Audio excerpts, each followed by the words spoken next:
আসসালামু আলাইকুম ওয়া রাহমাতুল্লাহি ওয়া বারাকাতুহু।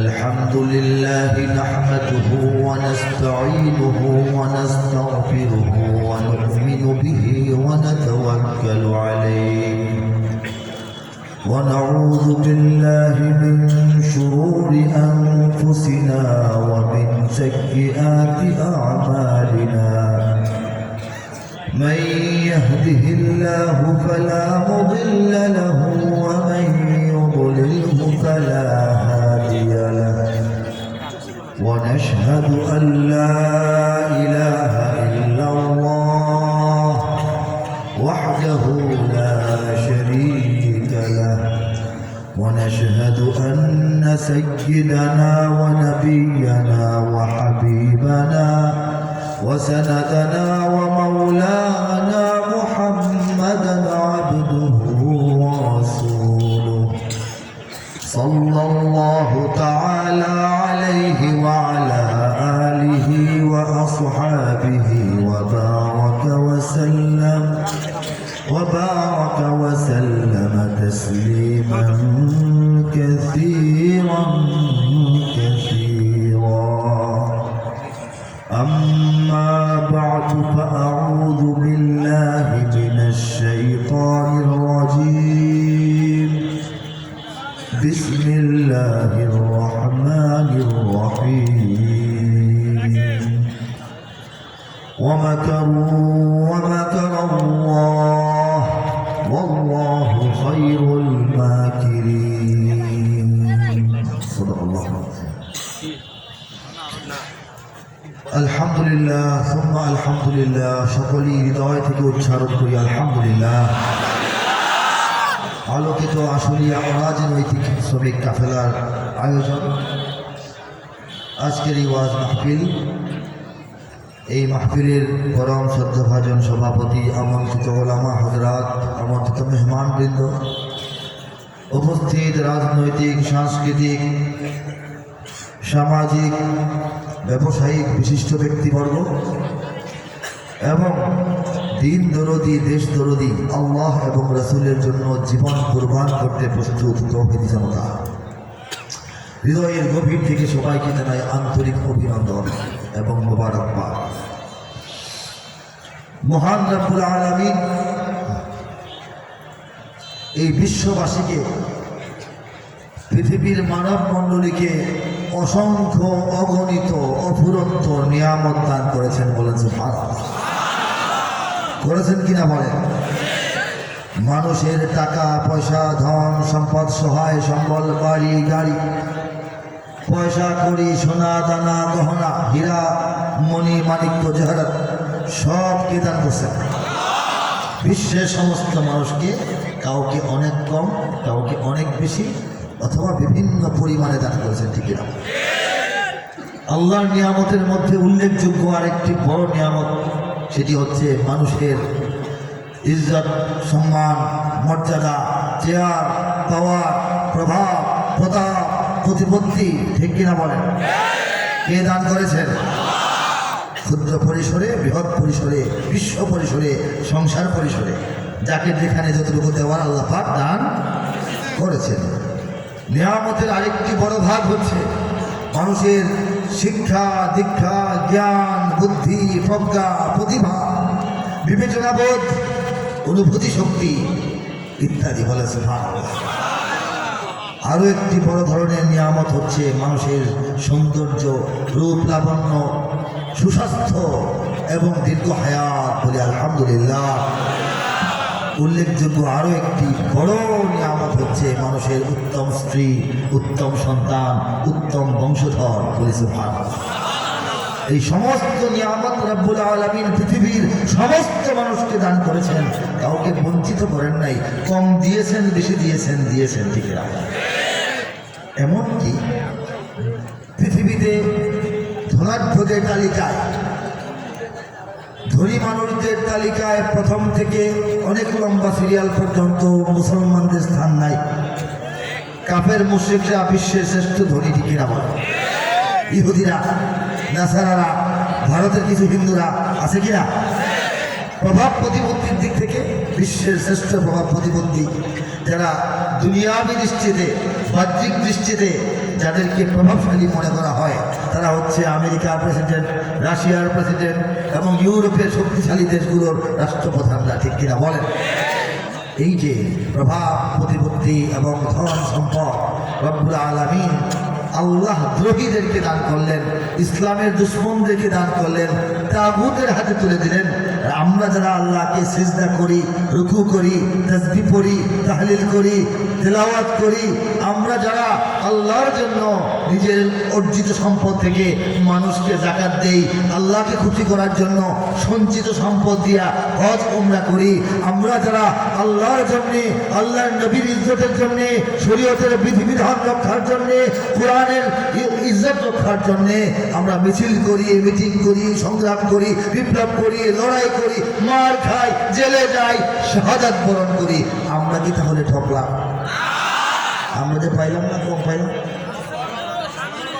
হ্যাঁ, কি মনে হয়? রব্বুল আলামিন আসমানের নিচে, জমিনের উপরে তার পক্ষ থেকে দেওয়া, স্রষ্টা কর্তৃক সৃষ্টিকে দেওয়া সর্বোত্তম, সর্বোচ্চ, সর্ববৃহৎ নিয়ামতটি আমাদেরকে দান করেছেন। সেটির নাম হচ্ছে ঈমান। বলা কত সত্য কিনা বলেন? এই ঈমানটা জটিল কঠিন ব্যাপার, সহজ ব্যাপার নয়। এই যে মাওলানা একটু বলেছিলেন যে লাইলাতুল বরাত আসতেছে, শবে বরাত, হ্যাঁ, আমাদের চাইতে হবে আল্লাহর কাছে, না চাইলে আল্লাহ দিয়া দেবেন। এটা এত সহজ না, ব্যাপারটা এরকম না। পার্সেল করে পাঠানো হবে না, বলেছেন কিনা? কিন্তু দেখেন, রব্বুল আলামিন যদি ভালোবাসেন, দয়া করেন, মায়া করেন, মোহব্বত করেন, এক্সট্রা অর্ডিনারি কেয়ার করেন, তাহলে পার্সেল করেও পাঠাতে পারেন। এর প্রমাণ হইল বাংলাদেশের 20 কোটি মানুষের ঈমান। বলেন, ঈমান কে কে চাইছেন? কেউ চান নাই তো আগে, যেমন আগে চাইছেন। হ্যাঁ, ঈমান তো আল্লাহ দিচ্ছেন, দেন নাই? ঈমানের জন্য বিনা খরচে, বিনা চেষ্টায়, বিনা মাইল খাওয়ায়, বিনা অত্যাচার সহ্য করায় এবং বিনা হিজরতে আল্লাহ পাক এই দেশে সব মানুষকে ঈমান দিয়ে দিয়েছে। এতে প্রমাণ হয় আল্লাহ আমাদেরকে একটু বাড়তি ভালোবাসেন, ঠিক কিনা বলেন? এই ঈমান হযরত নূহ আলাইহিস সালামের সন্তান পায় নাই, ঠিক কিনা? 200 কোটি মুসলমানের এবং অতীত হয়ে যাওয়া 1000 কোটি মুসলমানের যিনি পিতা, সেই মিল্লাত আবিকুম ইব্রাহিম হুয়া সাম্মাকুমুল মুসলিমিন, ইব্রাহিম আলাইহিস সালামকে আল্লাহ বলেছেন, হে মুমিনগণ, তোমাদের চিন্তা, তোমাদের চেতনা, তোমাদের দর্শন, তোমাদের আদর্শ, তোমাদের বিশ্বাসের পিতা ইব্রাহিম। বলে সুবহানাল্লাহ। এই যে পিতা ইব্রাহিম, তার পিতা ছিলেন না? তার পিতা কি ইমানদার ছিলেন? ঈমান তার নসিবে ছিল না, আল্লাহ পাক দেন নাই। চিন্তা করে দেখেন, নবীর সন্তান হলে মুমিন হবে শিওর? নবীর আব্বা হইলে মুমিন হবে শিওর? হযরত লূত আলাইহিস সালামের স্ত্রী, সহধর্মিনী, অর্ধাঙ্গিনী, জীবন সঙ্গিনী, লাইফ পার্টনার, ওয়াইফ, যেটাই বলেন, বেঈমান অবস্থায় বেঈমানদের সাথে আল্লাহর গজবে, আযাবে বিপতিত হয়ে ধ্বংস হয়ে গেছে। আল্লাহর গজবটা হলো আল্লাহর রাগ, আল্লাহর ক্রোধ, আযাবটা হলো রাগ হয়ে পড়ে যে ব্যবস্থা গ্রহণ করেন, সেটা হলো শাস্তিটা দেন, এটা হলো আযাব। বুঝতে পারছেন? এই যে নবীর স্ত্রী হলে মুমিনা হবে, এটা কি শিওর? হ্যাঁ, আল্লাহ পাক কি আম্মাজান খাদিজার মতো সবাইকে সুযোগ দিবেন নাকি? দেন নাই। আমাদের নবী, প্রিয় নবী, সেরা নবী, বড় নবী, উঁচা নবী, শ্রেষ্ঠ নবী, মহানবী, বিশ্ব নবী, আকায়ে নামদার, তাজদারে মদিনা, আফতাবে মদিনা, মেহতাবে মদিনা, সরকারে মদিনা, সরদারে মদিনা, সৈয়দুল মুরসালিন ও খাতামুন নবিয়্যিন হযরত মুহাম্মদ মুস্তাফা মুরতাদা মুজতাবা সাল্লাল্লাহু আলাইহি ওয়াসাল্লাম জন্মের আগে মাকে হারিয়েছেন, পিতাকে হারিয়েছেন, অল্প বয়সে মাকে হারিয়েছেন, 8 বছর বয়সে দাদাকে হারিয়েছেন, চাচা আবু তালেবের বাড়িতে লালিত পালিত হয়েছেন। চাচা আবু তালেব জ্ঞানী মানুষ, ভদ্রলোক, আমানতদার, সুচিন্তাবান মানুষ, সচেতন মানুষ, অভিজাত মানুষ, বংশীয় মানুষ, উঁচা লম্বা দেখতে সুন্দর মানুষ, প্রভাব প্রতিপত্তিওয়ালা মানুষ এবং নেতৃত্ব দেওয়ার যোগ্যতাওয়ালা মানুষ, ন্যায়পরায়ণ, ন্যায় বিচারক, আস্থাভাজন, বিশ্বাসভাজন একজন লোক। এমনি এমনি নেতা হয় না, নেতা হওয়ার সব মানবিক গুণাবলী তার মধ্যে ছিল। তিনি তার ভাতিজাকে কোলে কাকে রেখেছেন, মুখে তুলে খাইয়েছেন, বাজারে নিয়ে বেড়াইছেন, দুনিয়াটা দেখাইছেন। কিশোর বয়সে নবী সাল্লাল্লাহু আলাইহি ওয়াসাল্লামকে নিয়ে তিনি সিরিয়া পর্যন্ত ব্যবসা সফর করেছেন, পরবর্তীতে ব্যবসা শিখাইছেন। যুবক বয়সে বিবি খাদিজার সঙ্গে বিয়ে শাদী করাইছেন। কাফেরদের সমস্ত অত্যাচার থেকে, হুমকি ধামকি থেকে বুক পেতে দিয়ে রক্ষা করেছেন এবং আপন ভাতিজার এই মহব্বতে ভাতিজার সঙ্গে 3 থেকে 4 বছর কারাবরণ করেছেন। এই ব্যক্তিটা নবীর সামনে শুয়া নিজের বাড়ির বিছানার উপরে মারা গেছে, কিন্তু ঈমান নসিব হয়নি। ঠিক কিনা বলেন? আবু তালেব নবীকে কি পরিমাণ ভালোবাসতেন, পৃথিবীর সকল জমানার সমস্ত উম্মতে মুহাম্মদী মিলে আমরা নবীকে যতটা ভালোবাসি, আবু তালেবের ভালোবাসা আমাদের চেয়ে বেশি, কিন্তু আল্লাহর কাছে গ্রহণযোগ্য নয়। ওরে নাউজুবিল্লাহ। কারণ তিনি নবীকে ভালোবাসতেন ভাতিজা হিসাবে, নবী হিসেবে। আমরা যারা মদখোর, সুদখোর, বেনামাজি, বেরোজগার, কিন্তু ইমানটা আছে, নবীর নাম শুনলে মুহাম্মদে সাল্লাল্লাহু আলাইহি ওয়াসাল্লাম বলি, আমাদের এই সাল্লাল্লাহু আলাইহি ওয়াসাল্লামটা আবু তালেবের সারা জীবনের মুহাব্বতের চাইতে আল্লাহর কাছে প্রিয়। কারণ আমরা নবীকে মাইন্না জান্না ইমানের সঙ্গে বলি, বলেন সুবহানাল্লাহ।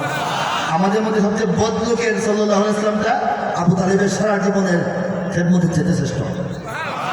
আর নেককার বান্দাদের তো উপায় নাই, ঠিক না বলেন?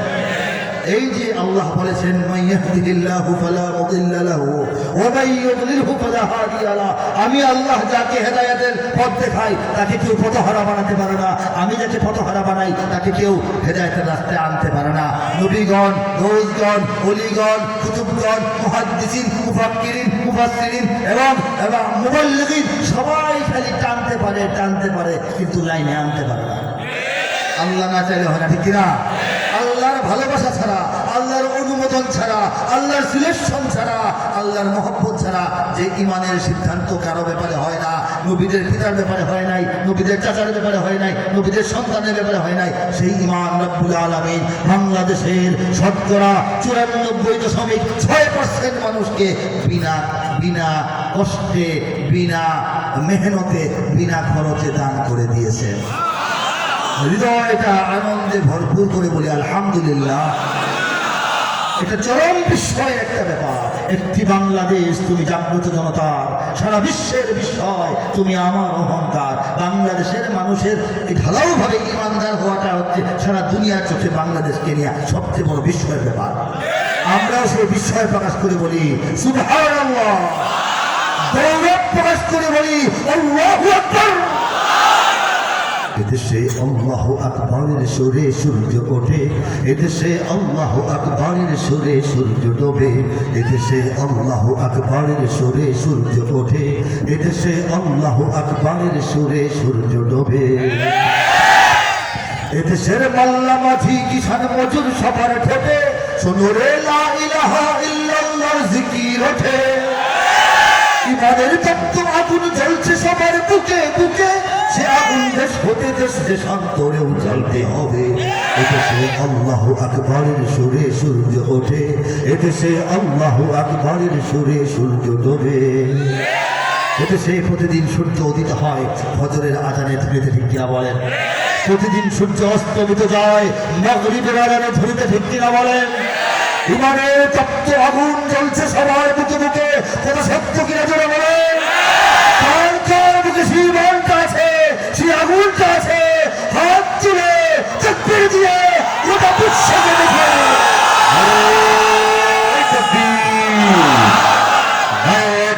তাকবীর, আল্লাহু আকবার। দুনিয়ার মুসলিম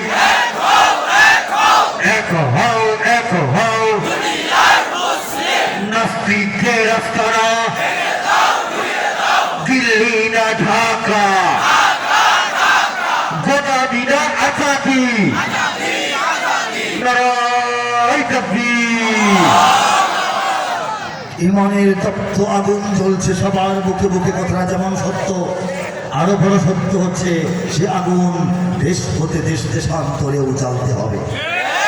এদেশের মানুষেরা ইমানের আগুন নিয়ে বসে থাকবে না, গোটা বিশ্বের দিকে দিকে ইমানের এই আলো, ইমানের এই আহ্বান, ইমানের এই দাওয়াত ছড়িয়ে দেওয়ার জন্য বাংলাদেশের মুসলমানরা প্রস্তুত হয়ে আছে। এই যে আমাদের ঘোষণা, এই যে আমাদের চেতনা, এই যে আমাদের প্রেরণা, এই যে আমাদের হুঙ্কার, এই যে আমাদের অঙ্গীকার, এই যে আমাদের প্রত্যয়, এর সামনেই আজকে দিল্লি থরথর করে কাঁপছে, ওয়াশিংটন থরথর করে কাঁপছে, বেইজিং থরথর করে কাঁপছে, তেল আবিব থরথর করে কাঁপছে। এদেশের পথে ঘাটে, এদেশের বাজার হাটে, এদেশের এদেশের এদেশের এদেশের এদেশের গঞ্জে গ্রামে খুদার নামের তসবিহাতে কত পীর আউলিয়াদের অশ্রু ঝরে গভীর রাতে।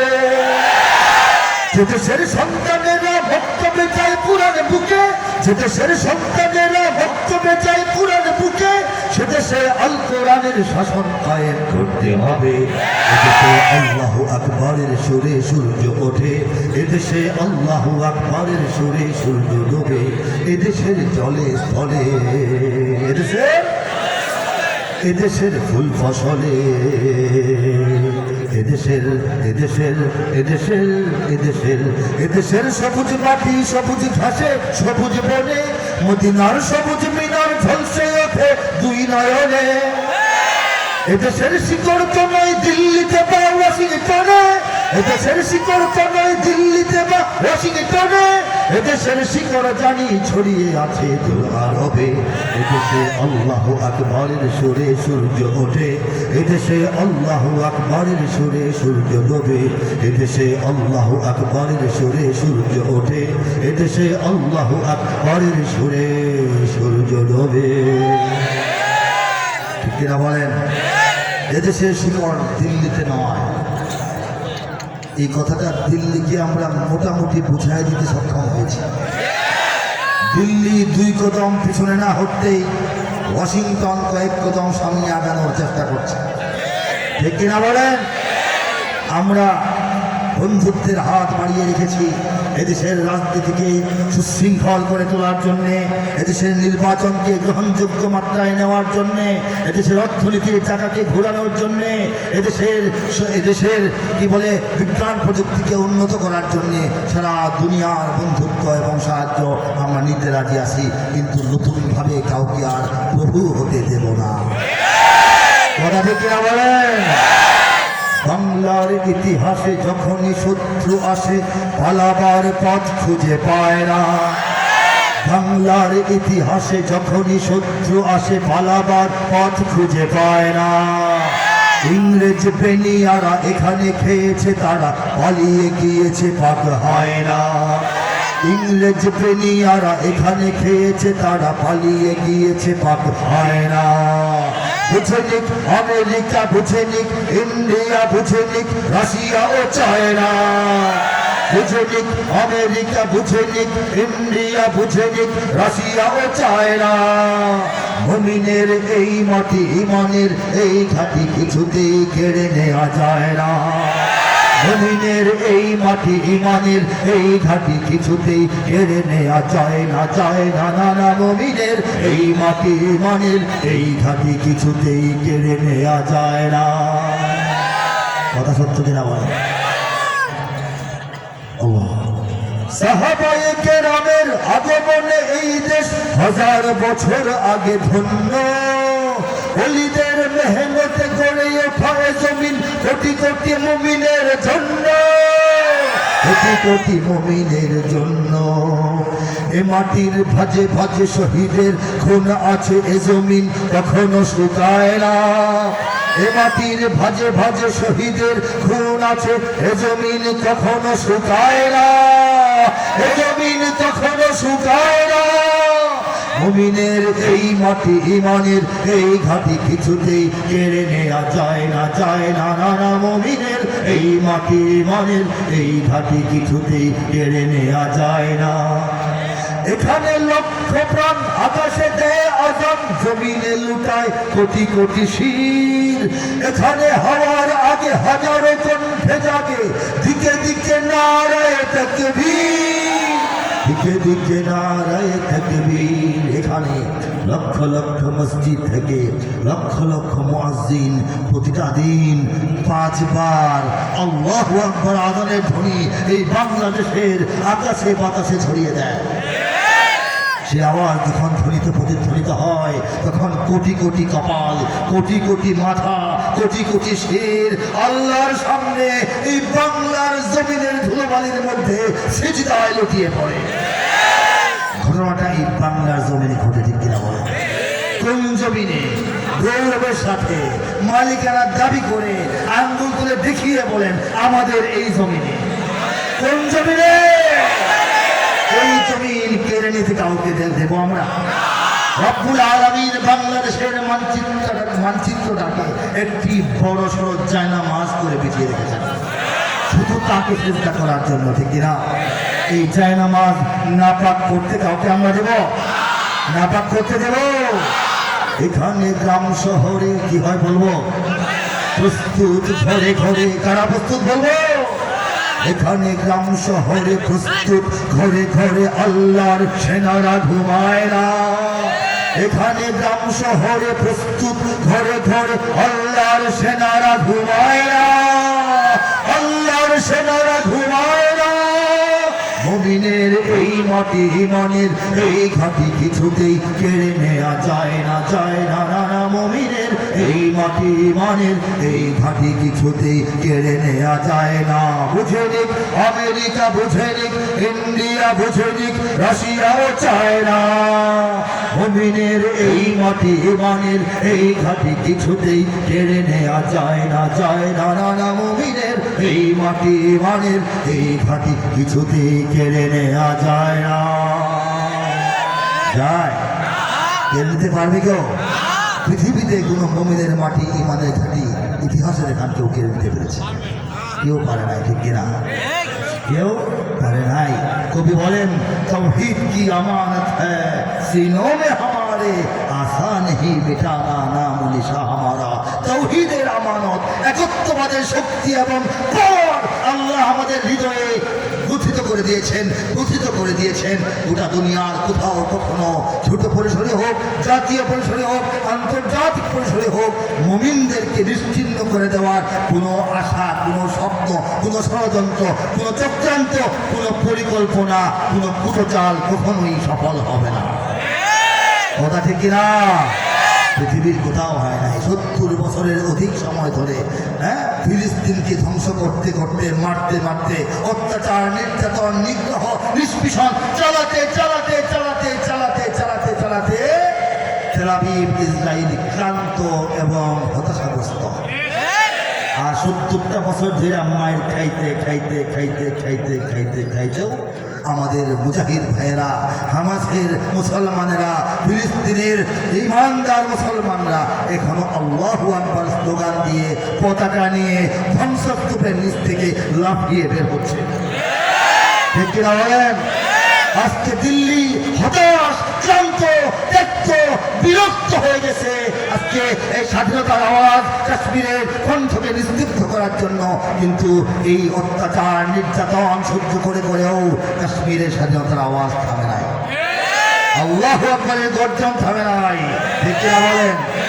79 সাল থেকে 89 সাল পর্যন্ত তৎকালীন সুপার পাওয়ার আমেরিকা ছিল সেকেন্ড, 1 নম্বর সুপার পাওয়ার ছিল রাশিয়া।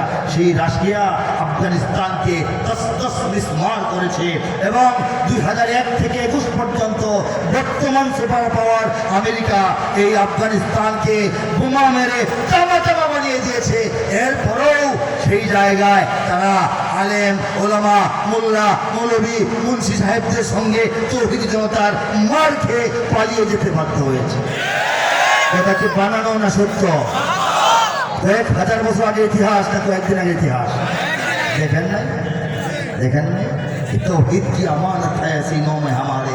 তৌহিদের আমানত যার অন্তরে আল্লাহ দিয়েছেন তাকে নিশ্চিহ্ন করা যাবে না, যায় না। বাংলাদেশে 50টা হয়েছে, বাংলাদেশের বাচ্চাদের বইয়ের পৃষ্ঠায় আক্রমণ হয়েছে, সংস্কৃতিতে আক্রমণ হয়েছে। আমাদের নববর্ষকে হিন্দুয়ানি আরেকটা বৈশাখী পূজা চালু করে দেওয়া হয়েছে। আমাদের আলেম ওলামাদের উপর নির্যাতন হয়েছে। আমাদের সমস্ত জায়গাকে ইসলাম মুক্ত করার চেষ্টা করা হয়েছে। স্বাধীনতার পর থেকে 53টা বছর অসংখ্য এনজিও এদেশের মানুষের ঈমান এবং আমল হরণের চেষ্টা করেছে।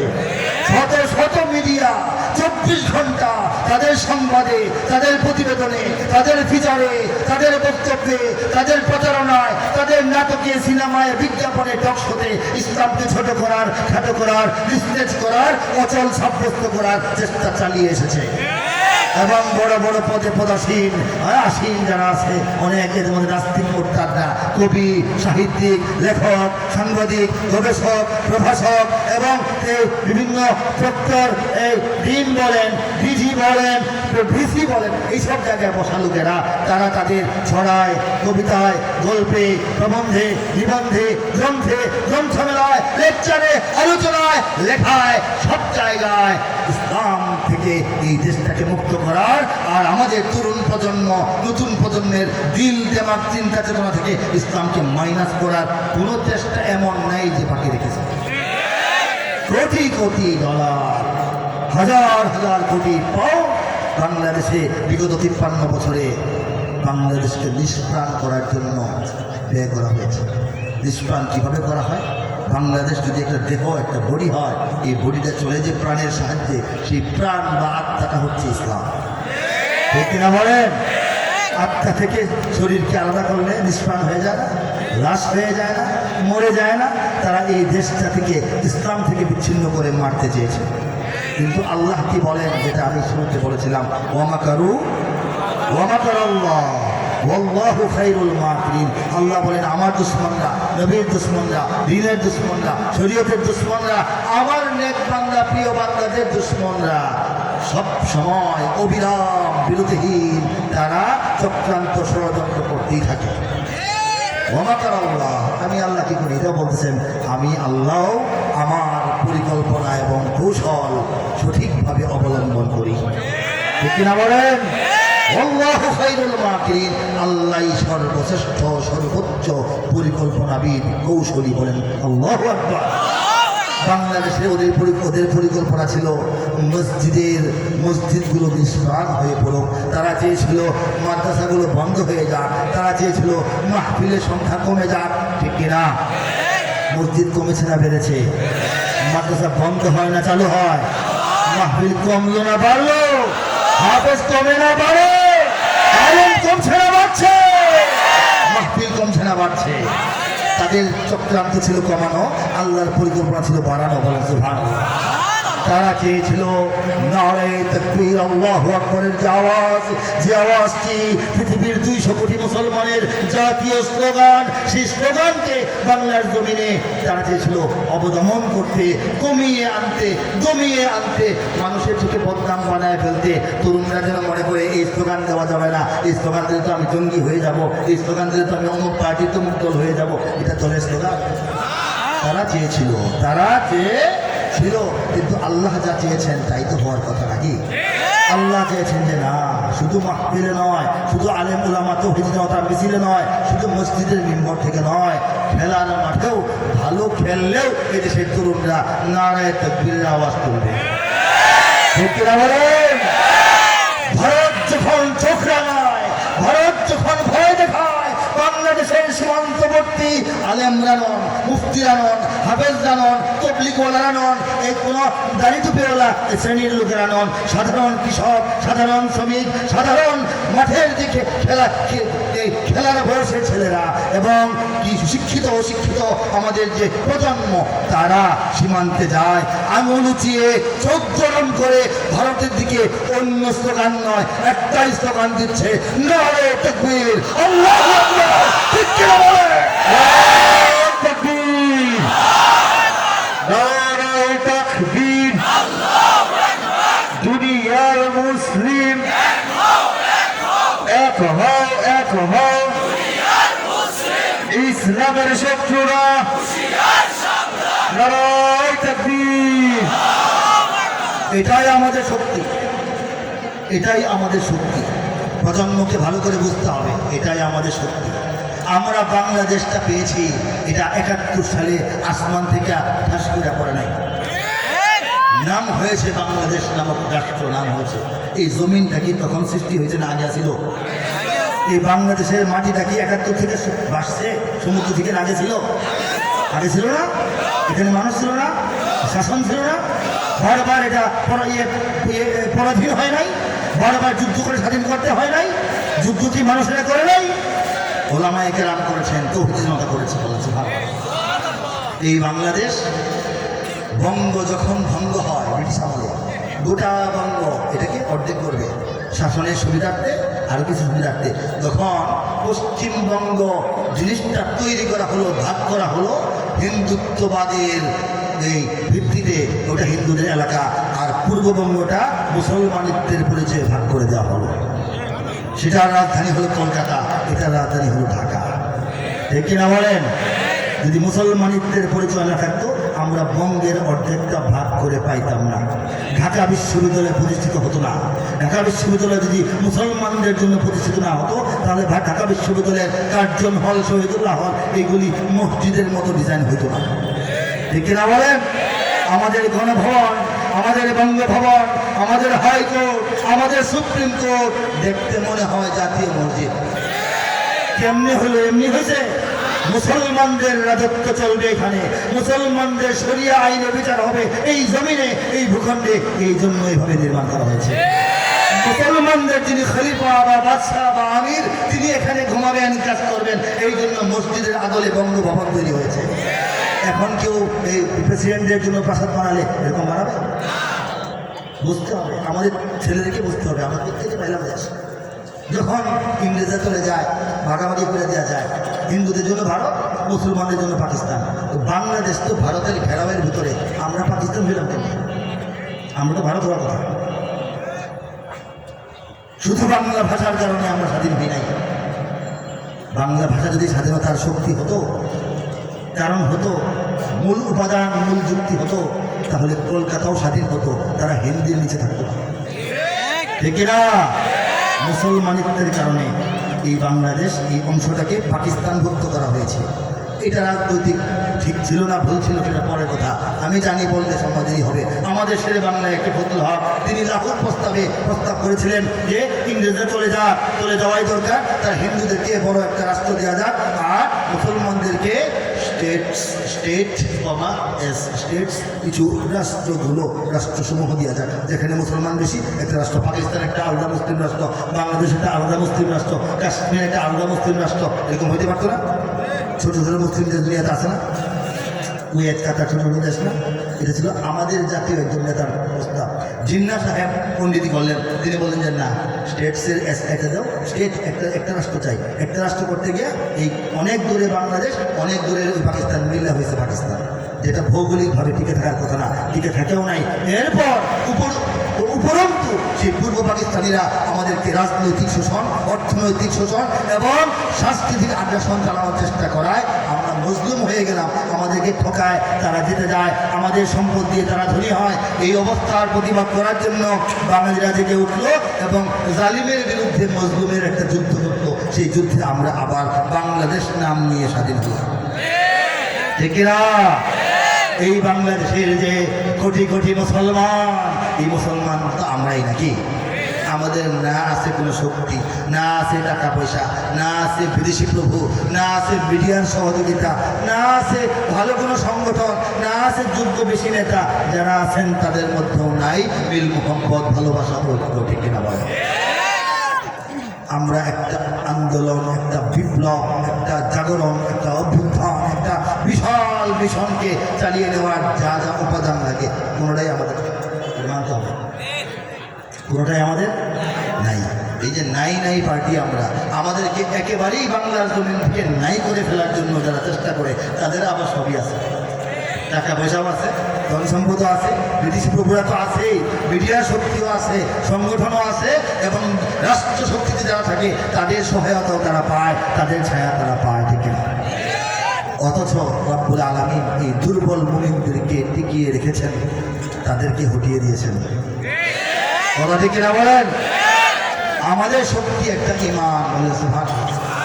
ঈমানের শক্তিতে আমাদের টিকে থাকতে হবে, জেগে থাকতে হবে, লেগে থাকতে হবে এবং বিজয় অর্জন করতে হবে। ঈমানের শক্তিতে অন্য কিছুতে নয়। যারা তৈরি আছেন বলে, ইঞ্চি ইঞ্চি মাটি সোনার চাইতে খাঁটি নগদ রক্ত দিয়ে কেনা, শত্রু বাহানাদার একটি কোনাও তার কেড়ে নিতে কেউ পারবে না। রঙের চুলিতে আকাশ সবুজের ছায়া ঢাকা সুজলা সুফলা পরিপাটি, লক্ষ শহীদ গাজী রেখেছে জীবন বাজি, করেছে স্বাধীন এই মাটি। বাংলাদেশ আমার বাংলাদেশ, তোমার বাংলাদেশ সবার প্রাণ। ধন্য ধন্য আমি সবার চাইতে দামি বাংলা মাটির সন্তান।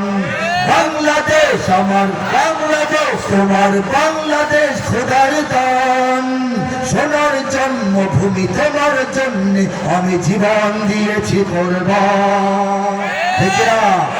চারিদিকে দুশ্মন আছে না নাই? চারিদিকে দুশ্মন, ভেঙো না মন, সাহস জমিয়ে রাখো বুকে। ঈমান জিন্দা করে জিহাদের হুঙ্কারে পরাজিত করো শত্রুকে। দীর্ঘ সঙ্গী শোনালাম, ঈমান জিন্দা করে জিহাদের হুঙ্কারে পরাজিত করো শত্রুকে। 2003-এর আহ্বান 2025-এ এসে দেখি, বুঝে হোক না বুঝে হোক, জেনে হোক না জেনে হোক, সচেতনভাবে হোক অপচেতনভাবে হোক, বাংলাদেশের তরুণরা, যুবকেরা, জনতা সীমান্তে গিয়ে সেই আমলটা করতেছে। ঈমান জিন্দা করে জিহাদের হুঙ্কারটা কি? আল্লাহু আকবার। জিহাদের হুঙ্কারে পরাজিত করো শত্রুকে। শত্রুর দিকে তারা এই স্লোগান ছড়ে দিচ্ছে। অনেক লেখা, অতীতে লেখা, কিন্তু পরেতে ঘটে গেছে, আল্লাহ মিলাই দিচ্ছে। বলে সুবহানাল্লাহ। 2003-এ গিয়েছিলাম, আজ সিরিয়া মিশর কাঁপে থরথর চলছে ফিলিস্তিন। সিরিয়া মিশর এবং আমাদের ফিলিস্তিনের যে একদম লাগাতার যে দুঃসময়, এটা কিন্তু এরপর থেকে আমরা দেখতে পাচ্ছি। ঠিক কিনা বলেন? আমি যাওয়ার চেষ্টা করেছিলাম এই দূর বাংলার জনপদ থেকে, কেঁদে কেঁদে বলে হতভাগা এই কবি, সারা দুনিয়ার মুসলিম যত রাষ্ট্রপ্রধান, আরবি বা অনারবি, এক হও যদি সবাই বাঁচতে চাও, এক হও যদি স্বাধীনতা ফিরে চাও। 2003-এর পর 4 থেকে শুরু হয়ে গেছে সাদ্দামের পতন, গাদ্দাফির পতন, আমাদের ইয়েমেনের পতন, আমাদের এই মিশরের পতন, এবং আমাদের এটিকে বলা হয় কি যেন এটাকে দেশটার নাম, হ্যাঁ সিরিয়া তো হয়েছেই, আরেকটা ভুলে গেলাম, ইয়েমেন, হ্যাঁ তিউনিসিয়া, এগুলির পতন হয়ে গেছে। ঠিকেরা 2010-এ গিয়েছিলাম। বাংলাদেশের সব মানুষের নাম বদলাতে পারে, বইয়ের পাতায় স্বাধীনতা সংগ্রাম বদলাতে পারে, বঙ্গোপসাগরের সব পানি যেতে পারে শুকিয়েও, গোটা রাজধানী গিলে নিতে পারে বুড়িগঙ্গার ঢেউ, সুন্দরবন কেটে হতে পারে ইটের ভাটার লাকড়ি, শিল্পপতিরা দেউলিয়া হয়ে খুঁজতে পারেন চাকরি, চোর গুন্ডারা পেয়ে যেতে পারে মন্ত্রীর মর্যাদা, আইনের ফাঁকে কালো টাকা সব হয়ে যেতে পারে সাদা।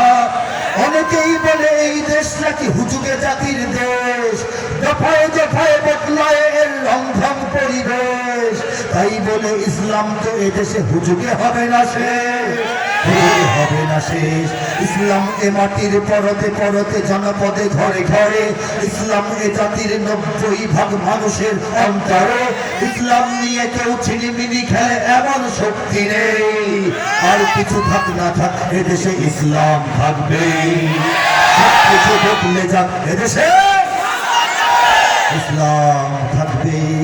পরিস্থিতি টেরবে 2010-এ কথাটা লিখেছিলাম, আল্লাহ লেখায় রাখছিলেন, বুঝলে না? বইয়ের পাতায় স্বাধীনতা সংগ্রাম বদলাতে পারে, বইয়ের পাতায় সংগ্রাম স্বাধীনতার ইতিহাস পাল্টায় নাই। এই বছরের জানুয়ারির বই খুলে দেখেন, ঠিক কিনা? শিল্পপতিরা দেউলিয়া হয়ে খুঁজতে পারেন চাকরি, দেউলিয়া হচ্ছে না। শিল্পপতিরা পালিয়ে যাওয়ার সুবিধার্থে দাড়ি শেভ করছে না।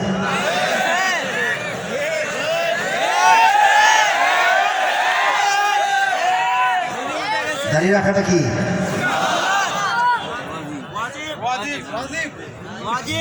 যান বাঁচানোটা কি? যান বাঁচানোটা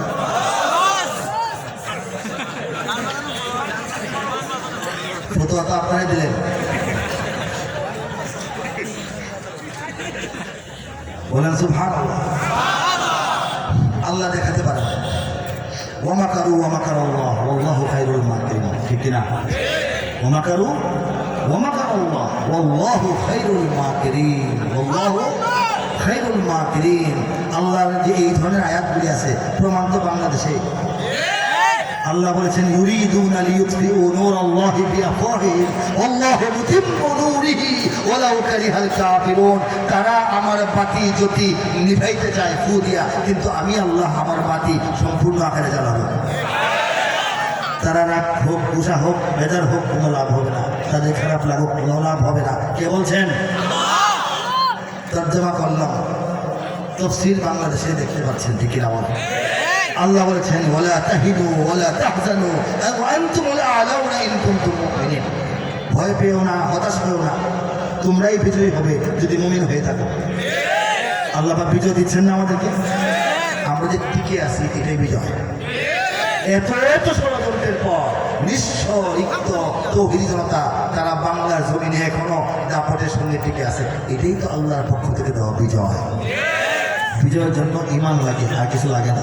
আমাদের তরুণদেরকে, সন্তানদেরকে পথভ্রষ্ট করার জন্য অনেকে ইয়ার্কি করে, এই মিয়া চিল্লাচিল্লি করো, দিল্লি না ঢাকা, ওয়াশিংটন বলো, তোমাদের কি আছে? অস্ত্র আছে, ভালো একটা বিমান আছে, ভালো একটা মিসাইল আছে, এই তাদের আক্রমণ ফিরানোর মতো কোনো ব্যবস্থা তোমাদের আছে, বলে না?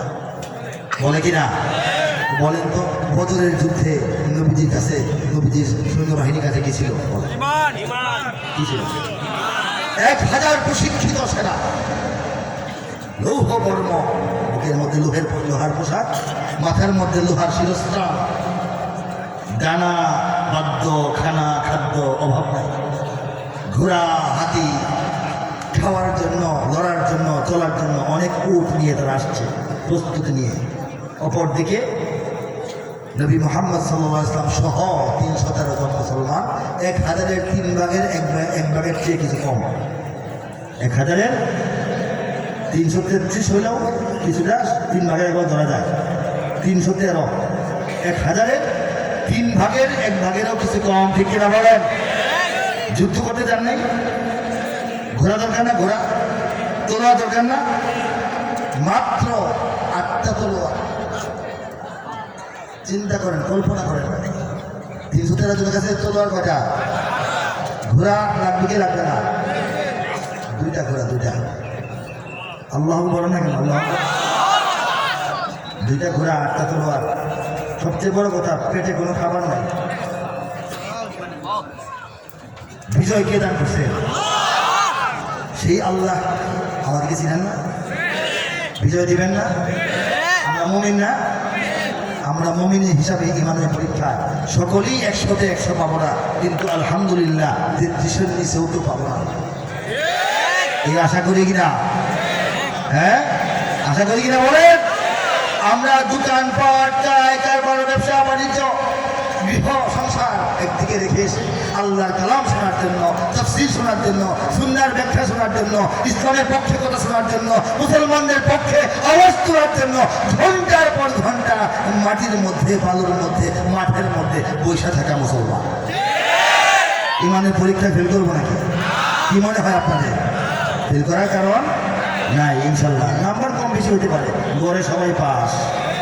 আমরা সেই সব মুসলমান নবীর ইজ্জত রক্ষার জন্য, নাস্তিকবাদকে প্রতিহত করার জন্য যখন আহ্বান আসলো, অত্যাচারী শাসকেরা সমস্ত পথঘাট, স্থল, জল বন্দর বন্ধ করে দিল, যানবাহন বন্ধ করে দিল, রাতের আধার ভেদ করে বাংলাদেশের প্রত্যন্ত অঞ্চল থেকে আমরা 10, 20, 30, 40 লক্ষ মুসলমান ঢাকার শাপলা চত্বরে গিয়ে হাজির হয়েছিলাম।